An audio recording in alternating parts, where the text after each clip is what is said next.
Okey ya, kita boleh mulakan. Hari ini kuliah hadis, muka surat 326. Boleh kita mulakan. Siapa yang nak baca sila buka mic. Yang nak baca. Okey, silakan. 326. Kasuh. Buka mic.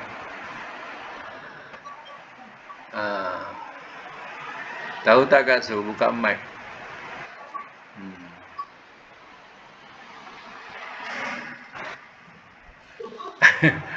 Satu lagi Kasuh, yang ada gambar mikrofon tu.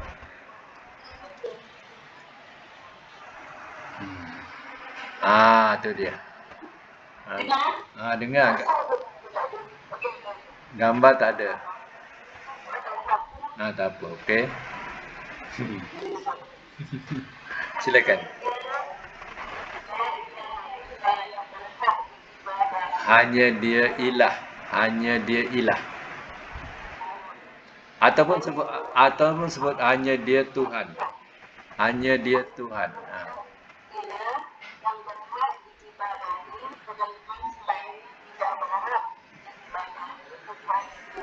Okey.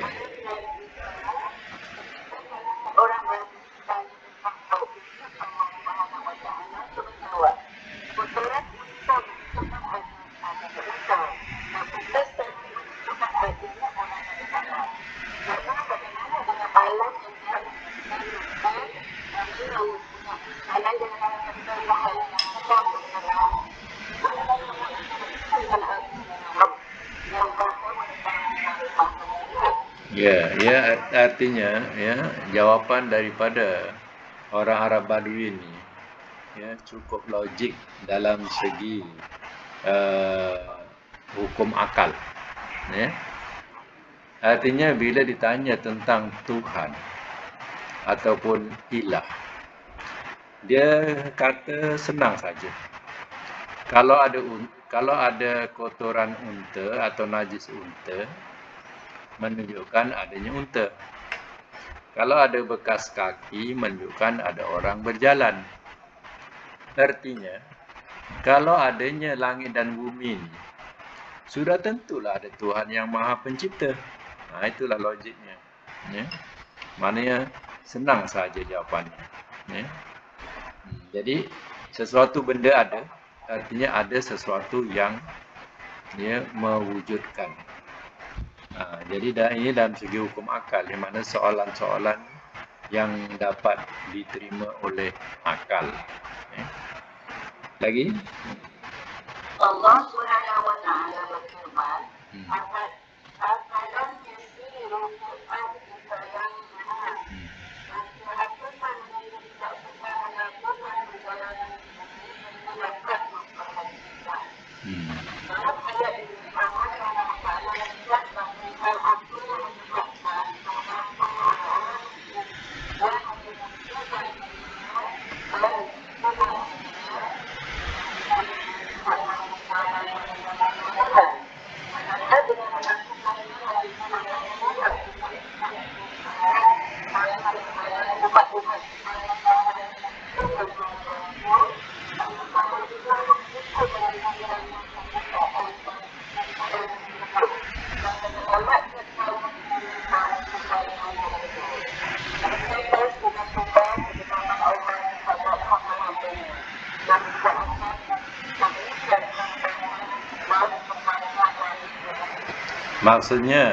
Maksudnya di sini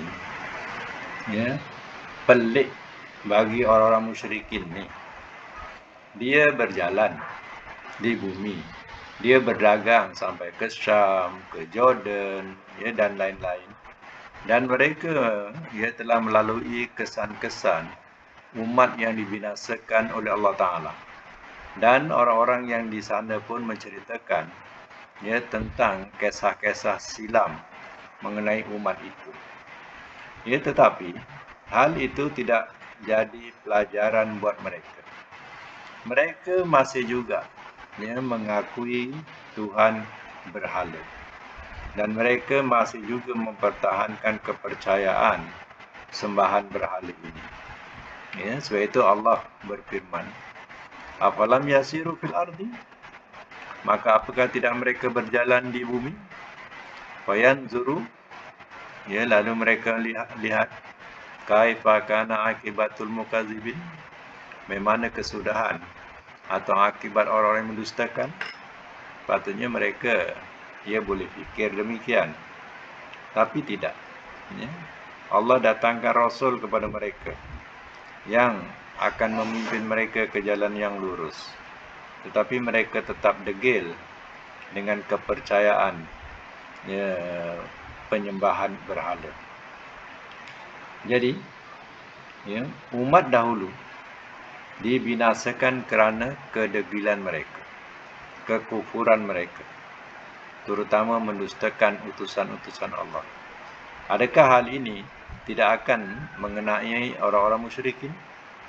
Ya, sebenarnya mengenai mereka juga. Kembali juga kepada sunnatullah tu, maknanya akan berlaku kepada mereka juga.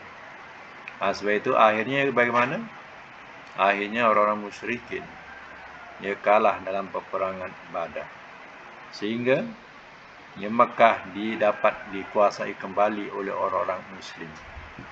Jangan sangka orang Muslim tu merampas tanah orang-orang kafir, tapi sebenarnya tanah itu adalah tanah kepunyaan orang-orang Muslim, yaitu zaman Nabi Ibrahim alaihissalam diduduki oleh orang-orang yang suci, orang-orang yang mengibadahi Allah. Tetapi puak-puak musyrik inilah yang menguturi, yang merosakkan kemurnian tauhid. Jadi kedatangan tentera Islam atau tentera Allah dapat mengalahkan mereka itu, artinya itulah sunatullah, balasan buat mereka yang telah menguturi kota suci Allah Ta'ala. Baik, lagi ayat-ayat Al-Quran.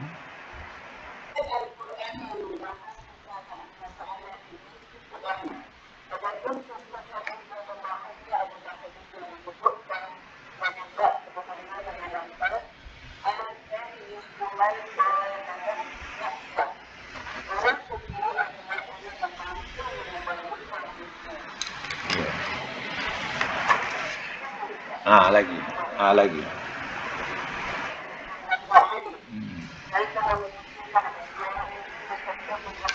Oh, tak payah tu.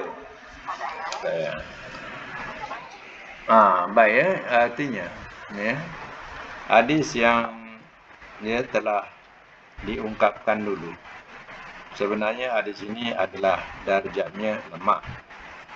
Tetapi pada logik kata-kata, mana boleh diterima. Orang cerdik adalah orang yang mampu mengendalikan dirinya sendiri dan berbuat amal untuk kehidupan setelah kematian. Itu adalah orang cerdik. Dia tahu bahawa kematian itu perlu kepada sesuatu bekalan. Bayangkanlah kalau seandainya sedikit pun tidak ada bekalan. Apa yang nak kita persembahkan kepada Yang Maha Pencipta, sedangkan Allah telah memberikan masa yang begitu panjang di dunia, tapi sedikit pun tidak digunakan untuk meninggalkan bekalan buat akhiratnya. Itu artinya bukan orang cerdik. Orang cerdik, dia ingat apa nak dibawa bekalan ketika mati. Tapi dikatakan al-ajiz, mana orang yang lemah. Ajiz, itu mana orang yang lemah. Orang yang lemah adalah orang yang mengikut hawa nafsunya, wa tamanna 'ala Allah, dan dia berangan-angan kepada Allah. Cita-citanya, angan-angannya, dia akan masuk syurga. Cita-citanya kalau di dunia senang, di akhirat dia juga senang. Sedangkan senang di dunia itu dipenuhi dengan kekufuran, dan mengikut hawa nafsu. Adakah ia di akhirat akan senang juga? Ini adalah ya kata-kata orang musyrikin. Orang musyrikin dia kata, ya kalau Tuhan janjikan surga buat kami, sudah tentulah kami yang akan masuk. Sebab di dunia sendiri, ya kami dah senang. Jadi sudah tentu di akhirat nanti, ya kami juga akan senang. Inilah ya ungkapan-ungkapan orang musyrikin yang menganggap kononnya bila dia dapat kesenangan di dunia, artinya ya di akhirat juga dia akan senang. Ya di dunia senang, ya dengan keduniaannya, dengan mengkufuri Allah, mempersekutukan Allah. Di akhirat, ya adakah mereka akan senang? Jawapannya terbalik. Ya, tidak senang. Bahkan di akhirat besok, dialah orang yang paling hina di sisi Allah Ta'ala. Dan mengikut Quran juga, mereka akan diumbankan ke dalam neraka jahim. Begitulah ya, dosa kekufuran. Ya, jadi ya, tamatlah ya, bab yang ke-9. Sekarang kita masuk bab yang ke-10. Tajuk dia, segera berbuat kebajikan dan anjuran kepada orang yang tidak berbuat kebaikan untuk bersungguh-sungguh dan tidak ragu-ragu mengerjakannya. Ya. Baik, ya, siapa nak baca? Allah berfirman, teruskan. Pastabikul. Yesus, boleh teruskan.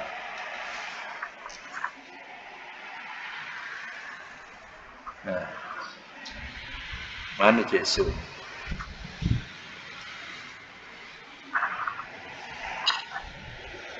Muka surat 328. Okey. 328. Okey, siapa nak baca? Silakan. Mana Cik Su tadi? Hilang. Dah habis. Bila masuk yang kemudian yang kita berbuat kebajikan. Ya betul. Bacalah. Siapa? Rasilah. Datuk. Allah berfirman.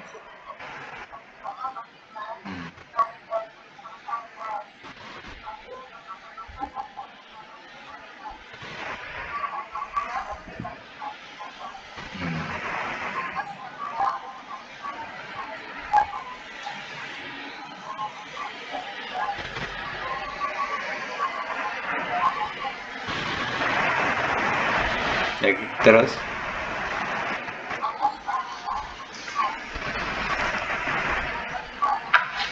Ayat, baca ayat.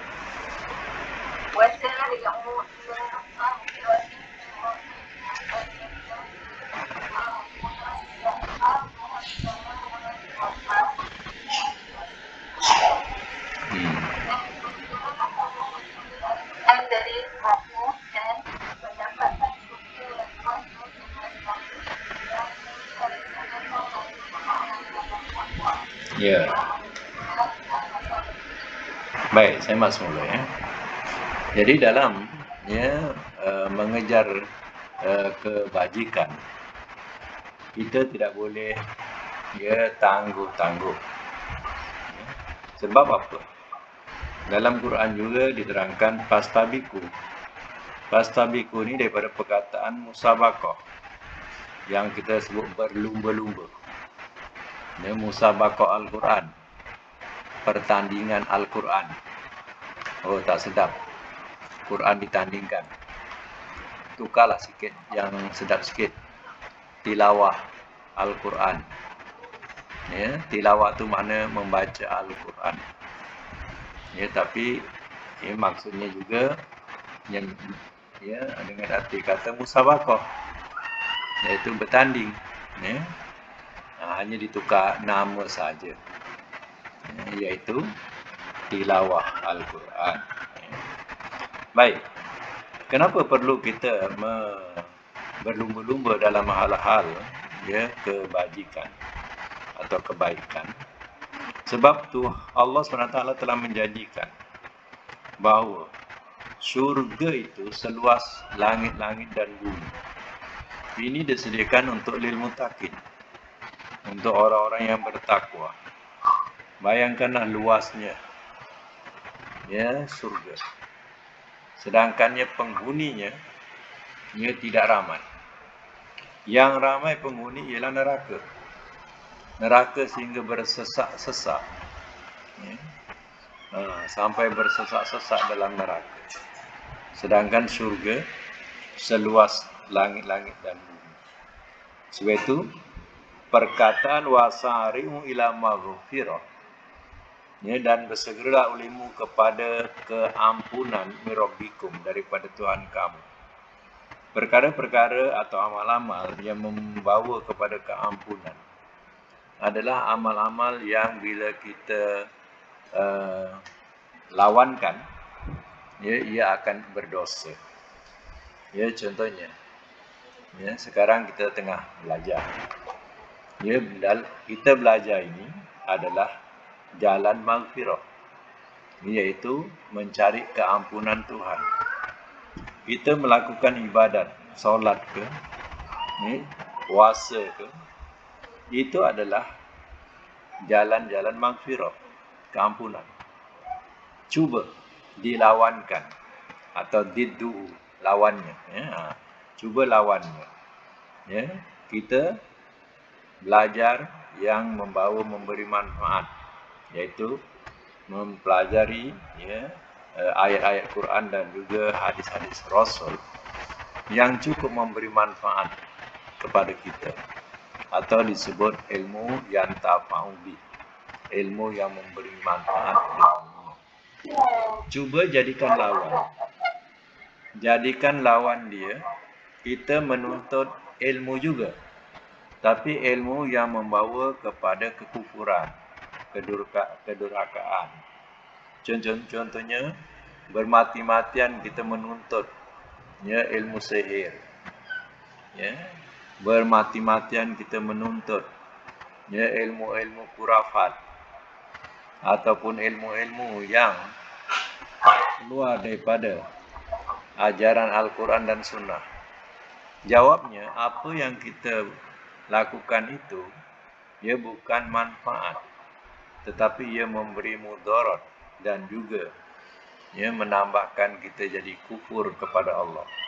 Sebab itu, ia baik, lawannya jahat, ya. Jadi disitulah kalau kita baru tahu mana jalan keampunan, mana jalan, ya, yang membawa kepada, ya, dosa, ya, atau zanbun.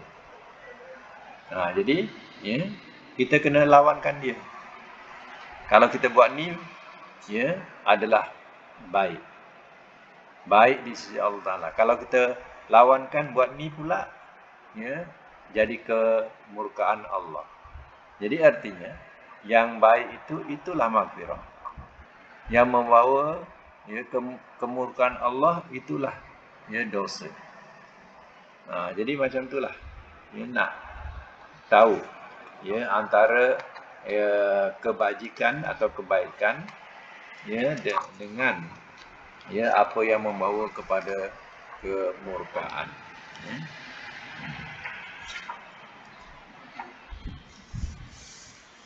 Baik, ya. Kita teruskan. Allah SWT. Sambung. Allah.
Rohimah. Rahimahullah. Mana orang? Hmm.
Pilih.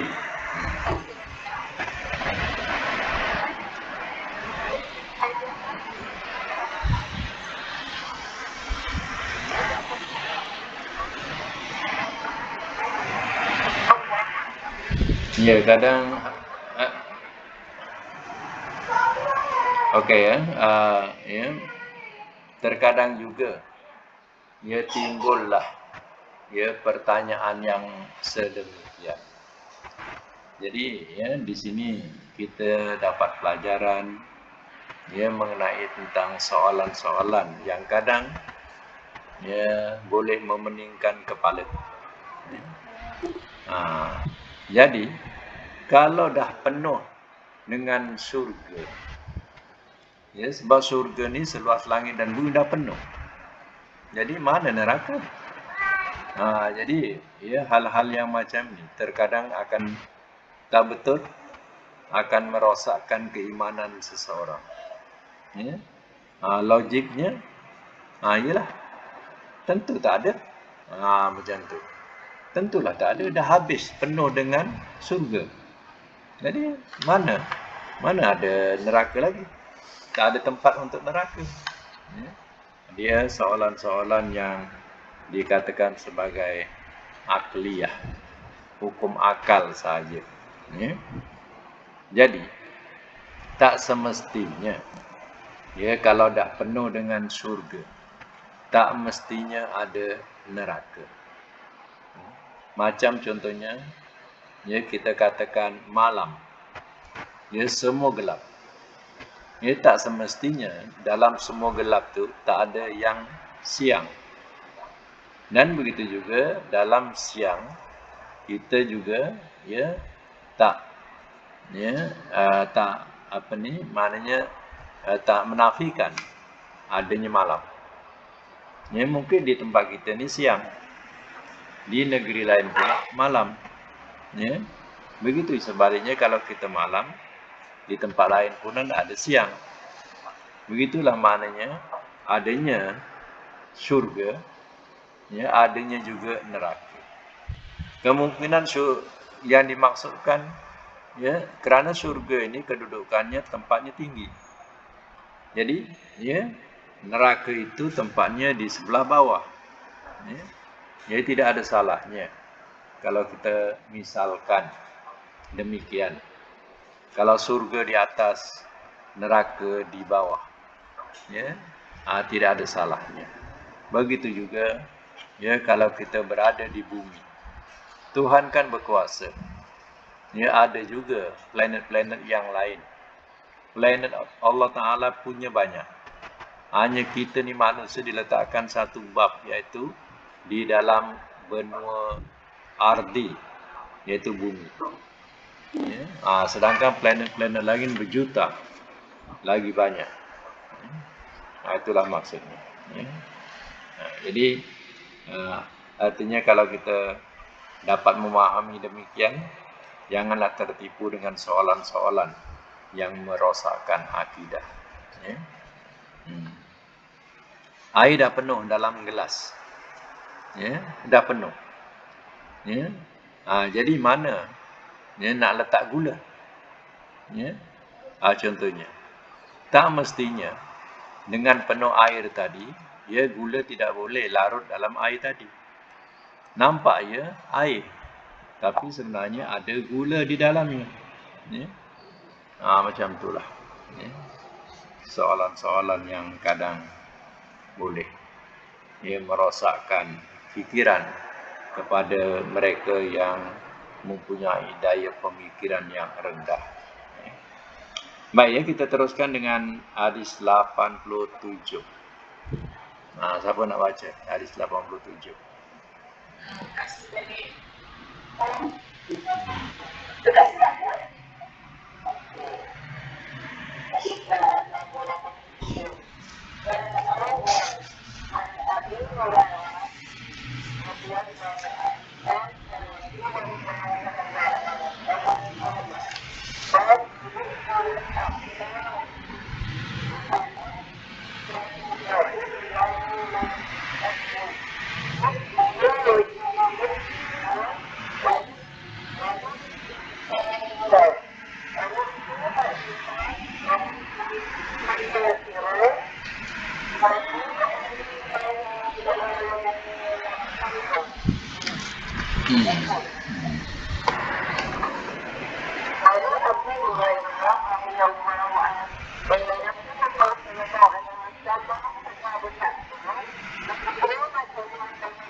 Baik, Jadi dalam segi beramal ni, sebenarnya tidak boleh kita nak tangguh-tangguh. Contohnya tak apalah, nantilah masih kalau kan anak-anak kata masih anak-anak lagi. Dah remaja, belum tua. Muda lagi, belum tua. Dah tua pula, kata belum pergi Mekah. Belum pergi Mekah lagi. Jadi banyaklah dia punya tahap-tahap kelalaian. Sedangkan kematian itu tidak menunggu hari.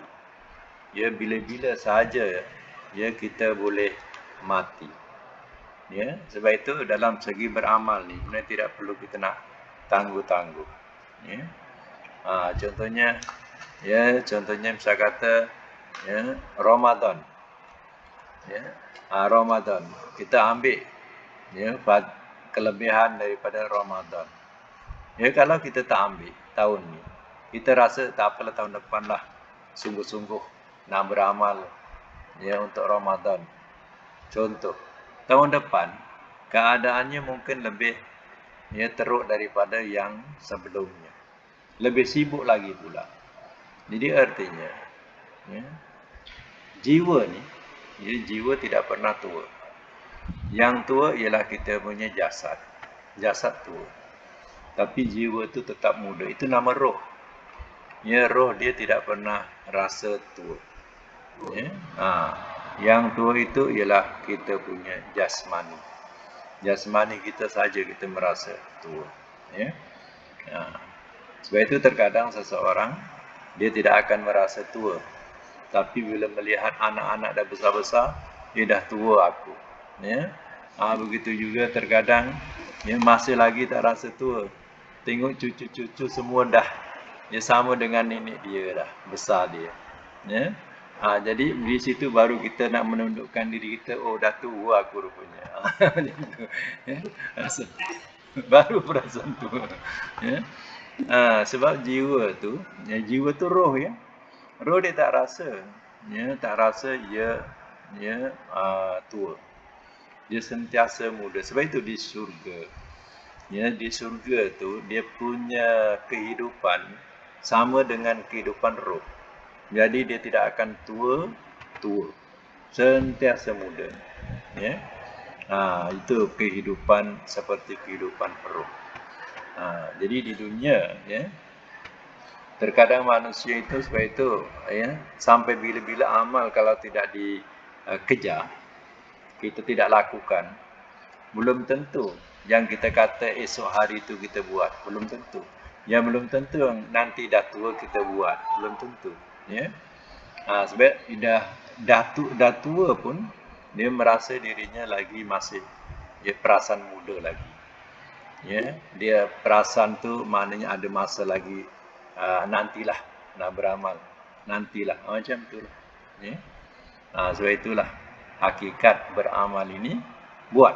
Ada kesempatan buat, tak ada tak apa. Kesempatan buat macam tu. Jangan kita kata nanti. Sebab kata Sayyidina Umar, Abu Bakar, ya, bila kamu berpagi hari jangan tunggu waktu petang. Ya, bila waktu petang jangan kamu tunggu waktu malam. Ya. Jadi hal macam ni adalah jalan syaitan. Syaitan macam itulah mengangan-angankan. Akhirnya mati dalam keadaan yang kita meninggalkan segala kesempatan. Ya. Teringat, ya, Buya Hamka cerita. Ya. Dia kata, ya, terkadang keinginan kita ni, kita nak beramal sungguh-sungguh waktu kita dah tua. Nak sungguh-sungguh beramal. Rupanya, bila dah sampai peringkat tua, rupanya meletihkan beramal ni. Ya, nak berdiri lama-lama lutut dah tak tahan. Ya, bila duduk antara dua sujud, ya, contohnya kaki dah lenguh. Ya. Jadi rupanya, ya, yang terbaik beramal ni ketika waktu kita sehat dan kuat. Tapi masa tu, ya, kita meninggalkan kesempatan. Masa itulah kita meninggalkan kesempatan. Kesempatan kita ingatkan nantilah kalau dah tua. Perasaan kita macam tu. Dia tak tahu bahawa bila dah tua lagi makin, ya, susah nak beramal. Kerana apa? Daya kita tak kuat mana. Nak berdiri lama tak boleh, nak duduk lama tak boleh. Ya? Nak bersila pun tak boleh lama. Ya? Contohlah kalau belajar dah duduk atas kerusi, suruhlah bersila 1 jam. Terpleot sana, terpleot sini dia punya lutut. Ya? Nak luruskan. Ya? Ya? Yalah. Ya? Duduk kat kerusi belajar okeylah. Ya? Kena kelas-kelas yang kena bersila, ya, puaslah nak meluruskan lutut. Krem. Kaki pun krem. Ya? Macam itulah. Itu maksudnya, ya, betul. Ya, kalau kita ada kesempatan buat, ya, buatlah. Ya, jangan sampai menunggu nanti. Itu semua syaitan. Syaitan memang macam itulah kejadian. Ya. Yang akhirnya kita mati dalam keadaan berangan-angan tapi tidak beramal. Itu saja. Ya. Lagi? Nanti kata asing ni, saya baca kata asing dulu. Badiru maknanya bersegeralah kamu. Yakni bergegaslah kepadanya sebelum muncul berbagai rintangan. Ya. Terkadang waktu contoh. Ya, waktu muda atau belum berumah tangga, kelapangan itu mungkin banyak. Bila dah berumah tangga, ya, mula banyak rintangan. Ya, maknanya, ya, tanggungjawab itu, tanggungjawab ini dan berbagai-bagai lagi, itu namanya rintangan. Ya, kadang terfikir kenapalah dulu waktu muda aku tak rajin nak beramal. Ya, waktu muda lah rajin aku bunting. Ya? Maksud itulah banyak bunting. Ya, ya, bila dah masuk, ya, dah berumah tangga macam-macam, ya, yang timbul. Tanggungjawab yang dibebani. Ya. Dengan anak, dengan rumah tangga, dengan itu, ini, gedebak, macam-macam lah. Itu macam itu dikatakan rintangan. Ya. Ka kita ilail muslim. Ya, kita ni mana sepotong. Ya, kita. Ka tu mana seperti. Lail tu malam, muslim tu gelap. Seperti potongan malam yang gelap. Maksudnya waktu malam yang gelap gulita sebagai waktu malam pergi, melewati, dan ia digantikan oleh sebagian waktu berikutnya. Maknanya waktu malam, ya, dengan potongan malam yang gelap gulita. Ya, bukan artinya ya tidak ada tempat yang siang ada. Ya, itu pusingan dunia. Kat sini kita malam, kat tempat lain siang. Ya. Aradun ni mana harta kekayaan. Maksudnya kekayaan dunia yang akan, ya, sirna. Maknanya menyerlah. Ya, sehingga kita lupa kepada, ya, akhirat. Ya, ukhrawi. Baik, kandungan adik boleh baca. Silakan.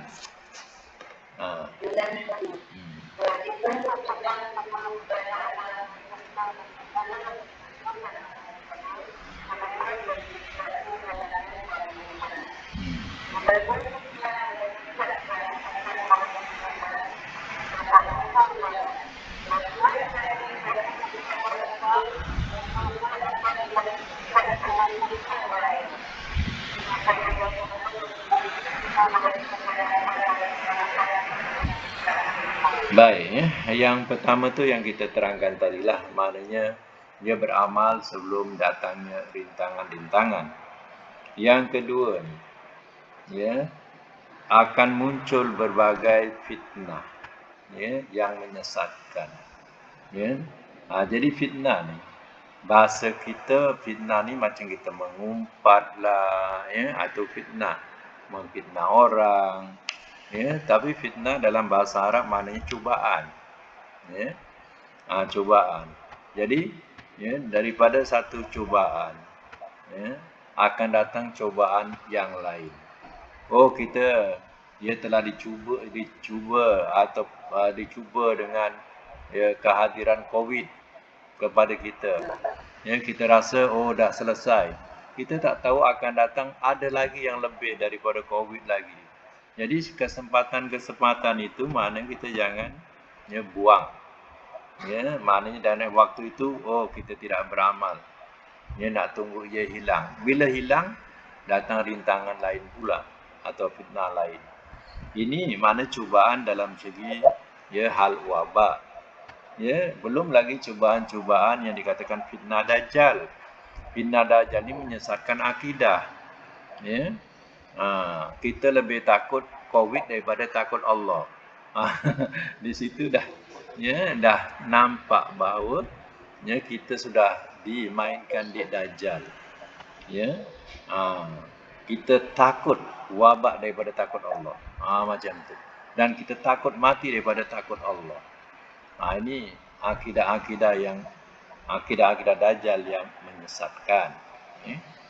Sebab itu, ya, hendaklah kita berlindung diri, ya, daripada kejahatan dan keburukan fitnah tersebut. Ya. Lagi seseorang harus memanfaatkan kesempatan lain dengan sebaik-baiknya. Sebab kesempatan bagi kegunaan dan kepentingan adalah penguasaan yang menunda suatu kebaikan. Dan sifat anda akan beruntung selalu berjalan di kebaikan dan menuntut kebenaran. Dan saya akan membuat pekerjaan yang dapat bekerja dengan hati yang murah, yang hati kebenaran yang beruntung, dan juga kita menuntut haruslah akibat saya dari kesalahan dan kesalahan perjuangan. Jika kita benar-benar yang menuntut Ya, akhir yang buruk. Ya. Jadi ya, dalam kesempatan yang ada, mana kita jangan tangguh-tangguhkan sehingga ya, kesempatan itu berlepas begitu saja.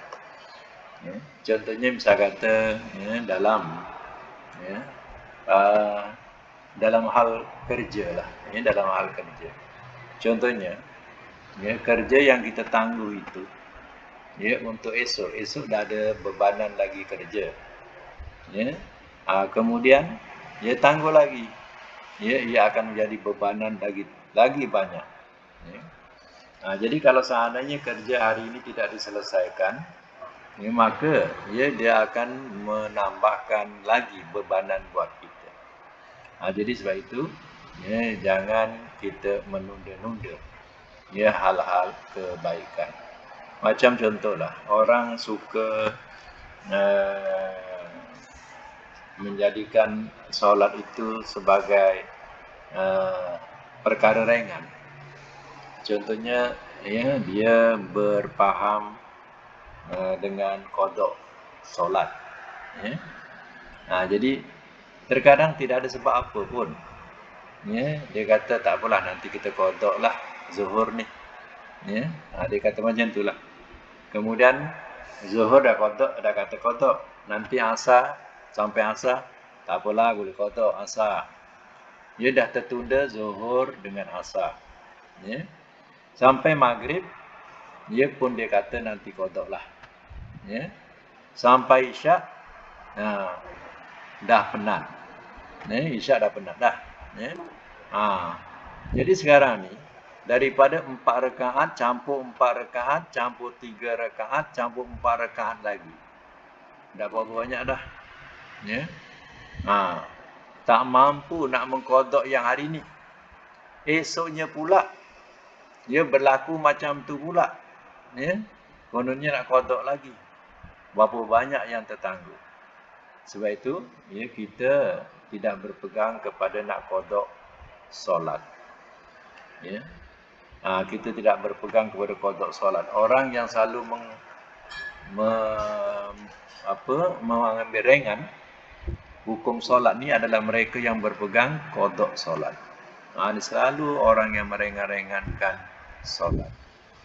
Ya, sebab zaman Nabi SAW, ya, dikisahkan bahawa Nabi tak pernah solat kodok kecuali solat sunat. Subuh pernah dia kodok. Ya. Dia pernah solat sunat subuh, dia buat lepas dia solat subuh. Dia kodok. Ya. Itu kerana Nabi SAW tak pernah tinggalkan 2 rakaat sebelum subuh. Tapi bila dia tertinggal 2 rakaat sebelum subuh tu, terasa suatu kekurangan. Itu adanya kodok. Tapi solat wajib, dia tak ada kodok. Cuba tengok. Solat wajib. Solat wajib, ya, kita boleh jamak. Dan kita boleh jamak tamam, kita boleh jamak qasar. Kita boleh solat dalam keadaan berdiri, atau dalam keadaan duduk, atau keadaan berbaring kalau tak berupaya. Dan juga ya, dalam musafir pula, kita boleh ringkaskan lagi solat. Ya. Jamak dan ringkas lagi, jamak qasar. Ya. Jadi artinya, ya, tidak ada solat wajib ni yang kita nak kodok, tak ada. Ya, contohnya zuhur, kita tak dapat nak lakukan zuhur ni kerana ada masalah berat. Ya, maka kita niatkan jamak waktu asar. Ya, kalau seandainya itu di tempat sendiri, buatlah 4-4. Ya. Zuhur 4, asar 4. Waktunya bila? Waktunya bila dah masuk asar, kita solatlah zuhur dulu, ya, jangan asar dulu. Ya, solat zuhur dulu 4 rakaat, kemudian solat asar 4 rakaat. Ini namanya jamak tamam. Jamak sempurna di tempat sendiri. Kalau kita musafir, barulah kita buat jamak qasar. Maknanya direngkaskan. Ini orang tak faham. Jamak tamam dengan jamak qasar. Ya. Jadi bila sebut jamak saja, dia ingat qasar. Boleh ke jamak tempat sendiri? Orang akan bertanya demikian. Boleh ke jamak di tempat sendiri? Dia ingat kalau jamak ni mesti jamak qasar. Dia tak tahu jamak tamam. Jamak tamam ni kalau kita ada hal. Dia ada hal yang mustahak, ya, tak dapat nak buat solat zuhur ataupun solat maghrib, boleh dijamakkan zuhur kepada asar. Kalau maghrib pula ada hal yang mustahak pula yang kita tak dapat nak solat, jamakkan pada waktu isya. Ya. Tapi tak boleh berlebih. Ya. Tak boleh berlebih maknanya kita tangguhkan maghrib dengan isya dengan subuh untuk esok pula. Buat waktu esoknya pula tak boleh. Macam itulah cara kita berpegang bahawa kita benar-benar melakukan tanggungjawab solat 5 waktu. Kemudian yang di bawah diterangkan di sini ialah tentang menukar ayat Allah dengan harga yang murah. Apa maksudnya? Maksudnya dia boleh sorokkan kebenaran demi untuk mendapatkan habuan dunia. Dia boleh katakan yang haram itu halal. Kerana apa?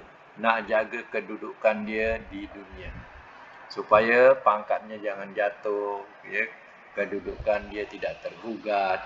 Maka dia carilah jalan yang haram itu suruh jadi halal. Orang macam ini adalah menjual agamanya. Jadi sebab itu kita suruh berlindung daripada apa? Husnul khotimah, su'ul khotimah. Su'ul khotimah makna seburuk-buruk kesudahan. Makna akhir hayat dengan keadaan yang tidak baik di sisi Allah. Kalau husnul khotimah adalah kesudahan yang baik. Maknanya dalam keadaan Allah mengambil nyawa kita, dalam keadaan kita nawaitu yang baik, jiwa yang bersih. Itulah dikatakan husnul khotimah. Dalam keadaan kita jiwa kotor, masa itu Allah ambil. Itu dia dikatakan sebagai su'ul khotimah. Na'udzubillah. Okey kita punya kuliah sekadar ini dulu untuk penggal ni. Akan datang kita akan sambung pada lepas raya lah. Dan tengok keadaannya lepas 18 hari bulan nantilah. Saya akan maklumkan selepas 18 hari bulan. Baik, saya bacakan doa dulu. Sadaqallahul azim wa sadaqa rasulullah.